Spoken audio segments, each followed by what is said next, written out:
Assalamualaikum warahmatullahi wabarakatuh. Hello everyone and welcome to my channel again.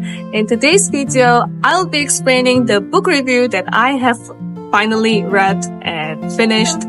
And this book is called Short History of Arabs, which was published by Philip K. Hitti.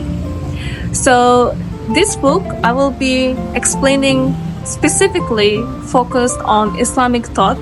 And in this book, it also explained how the Islam changed not only religion in the Arab worlds, but also the thought of people, how they lived, and how they built the society. So I'll be explaining some of the points and some of other things more deeper. So let's start. Before the coming of Islam, Arabia was mostly tribal. People lived in the desert, moved from place to place, and followed different gods. Mecca was a trading city and also a place with many idols. There was no central government, and there were many tribal wars. Education was limited, and society followed old traditions. Then, in the 7th century, something amazing happened. One of the earlier chapters in this book also has mentioned that the author described that everything changed when the Prophet Muhammad ﷺ received the Quran, and this message changed people to worship one God and to be just and to live with mercy and responsibility. In this time, Islam didn't only bring a new faith, they also changed the way of thinking.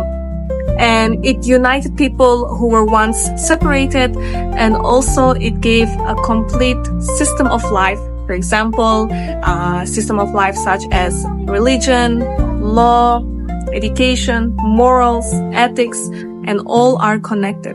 Later, the Quran and Hadith has been the heart of Islamic thought. They guided Muslims how to live in this world and also next life. One of the chapter in the book,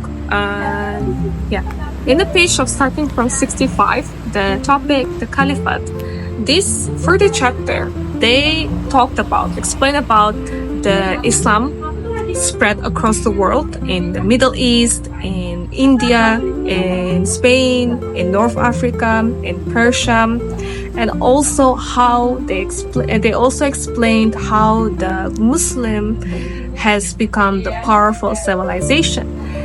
They also explained the periods of Umayyad and Abbasid period, where the cities like in Baghdad and Cairo and Cordoba, they were the main three cities which improved or have the learning center and also culture.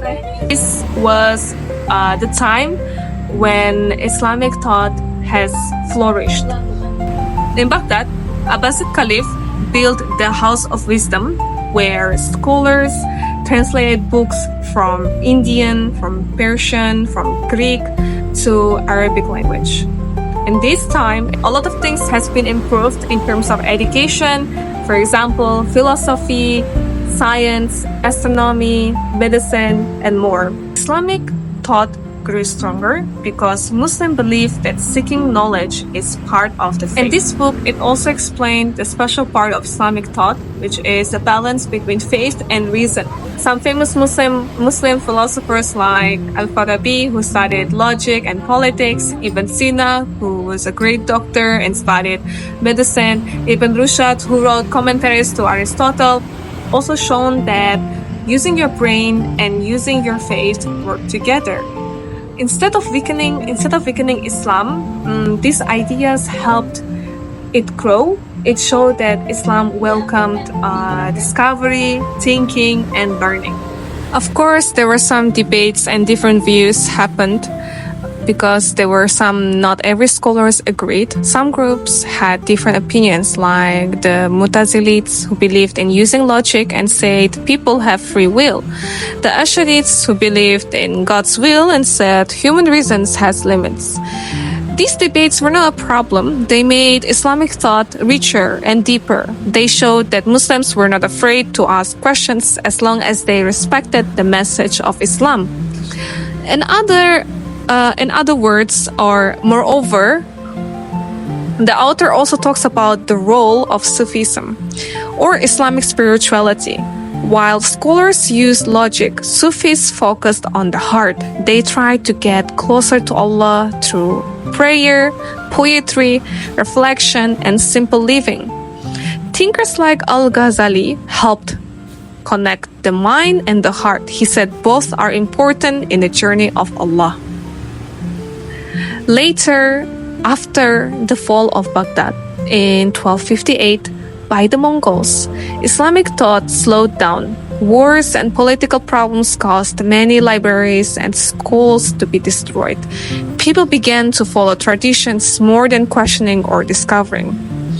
But as the author shows, the foundation stayed strong. Even today, Islamic thought continues to guide laws, ethics, and education in many parts of the Muslim world. So what do we learn from this book and the view of Islamic thought? Islamic thought is not just about ritual. It's about believing with heart, thinking with mind, and acting with justice and living with purpose. It built a civilization based on faith, knowledge, and community, and its legacy still shines today. So thank you so much for listening, and wassalamu alaikum warahmatullahi wabarakatuh.